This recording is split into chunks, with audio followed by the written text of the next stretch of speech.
जय हिंद दोस्तों। हम आंसर राइटिंग कर रहे थे। देखिए क्वेश्चन हमारे सामने, 19वीं शताब्दी में महिलाओं की स्थिति का विस्तृत वर्णन कीजिए। It's very important question. ठीक है, देखिए अगर आपका सब्जेक्ट ऑप्शनल हिस्ट्री है तो आपको क्वेश्चन देखने को मिल सकता है, जीएस पेपर फर्स्ट में भी क्वेश्चन आ सकता है। तो status of the women in the 19th century, बाल विवाह, सती प्रथा, शिक्षा का अभाव, संपत्ति का अधिकार नहीं। ठीक है, ये सब चीजें हम डिस्कस करेंगे। ठीक है, देखिए इंट्रोडक्शन में हम क्या लिखेंगे, 19वीं शताब्दी का भारतीय समाज परंपराओं और रूढ़ियों से गहराइयों से प्रभावित था। इस काल में महिलाओं की सामाजिक धार्मिक स्थिति अत्यंत दयनीय थी।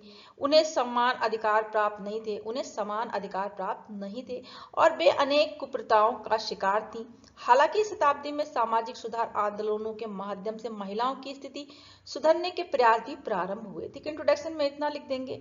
ठीक है जी, देखिए नेक्स्ट हम जो लिखेंगे मेन पार्ट में, सामाजिक स्थिति क्या थी। देखिए 19वीं शताब्दी में बाल विवाह व्यापक रूप से प्रचलित था। कम उम्र में विवाह के कारण बालिकाओं का शारीरिक और मानसिक विकास बाधित होता था। विधवा महिलाओं की स्थिति अत्यंत दयनीय थी। विधवा पुनर्विवाह समाज में निषिद्ध था और उन्हें कठोर जीवन जीने के लिए विवश किया जाता था। बहु विवाह और पर्दा प्रथा ने महिलाओं की स्वतंत्रता को और सीमित कर दिया। ठीक है, नेक्स्ट हम धार्मिक कुप्रथाओं में क्या लिखेंगे। हिंदू समाज में सती प्रथा एक अमानवीय परंपरा थी, जिसके अंतर्गत क्या होता था, पति की मृत्यु के बाद पत्नी को उसकी चिता पर जीवित जला दिया जाता था। इसके अतिरिक्त समाज में बाल विवाह, कन्या भ्रूण हत्या, अस्पृश्यता जैसी प्रथाएं भी महिलाओं के जीवन को प्रभावित करती थी।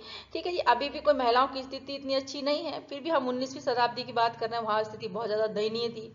ठीक है, शिक्षा की स्थिति देखिए, महिलाओं को शिक्षा से वंचित रखा गया था। ये धारणा प्रचलित थी कि शिक्षित महिलाएं परिवार और समाज के लिए हानिकारक होंगी। परिणाम स्वरूप अधिकांश महिलाएं अशिक्षित रहीं। केवल कुछ उच्च वर्गीय परिवारों की महिलाओं को सीमित शिक्षा प्राप्त थी। आर्थिक और कानूनी स्थिति देख लेते हैं। महिलाओं को संपत्ति और विरासत में समान अधिकार प्राप्त नहीं थे। वे एक आर्थिक रूप से पुरुषों पर निर्भर थीं। कानूनों में भी महिलाओं के अधिकारों की अपेक्षा की जाती थी, जिससे उनकी सामाजिक स्थिति और कमजोर हो जाती थी। नेक्स्ट हम देखेंगे सुधार आंदोलन और परिवर्तन क्या थे। 19वीं शताब्दी में अनेक समाज सुधारकों ने महिलाओं की स्थिति सुधारने के प्रयास किए। राजा राम मोहन राय ने सती प्रथा के उन्मूलन में महत्वपूर्ण भूमिका निभाई, जिसके परिणाम स्वरूप 1829 में सती प्रथा पर प्रतिबंध लगाया गया। ठीक है, पिछला क्वेश्चन हमने पढ़ा था। ठीक है जी, ईश्वर आपने वीडियो ना देखा हो तो वीडियो देखिएगा। ठीक है, ईश्वरचंद्र विद्यासागर ने विधवा पुनर्विवाह और महिला शिक्षा का समर्थन किया। 1956 का हिंदू विधवा पुनर्विवाह अधिनियम इस दिशा में एक महत्वपूर्ण कदम था। ठीक है, बेथुन स्कूल और अन्य शिक्षण संस्थानों की स्थापना से महिला शिक्षा को बढ़ावा मिला। तो ये धार्मिक सुधार और परिवर्तन हम लिख सकते हैं। ठीक है, निष्कर्ष क्या निकलता है, कहा जा सकता है कि 19वीं शताब्दी में भारतीय महिलाओं की स्थिति अत्यंत दयनीय थी, किंतु ये शताब्दी महिला जागरण और सामाजिक सुधार की आधारशिला भी बनी। समाज सुधार आंदोलनों और कानूनी परिवर्तनों ने महिलाओं की स्थिति में सुधार की प्रक्रिया आरंभ की, जिससे आगे चलकर 20वीं शताब्दी में महिला सशक्तिकरण की गति प्रदान की।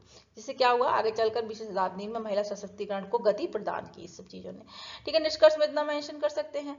हम नेक्स्ट क्वेश्चन में मिलते हैं दोस्तों। जानकारी आपको पसंद आ रही हो तो चैनल को लाइक सब्सक्राइब शेयर करना ना भूलें। Thank you so much. जय हिंद।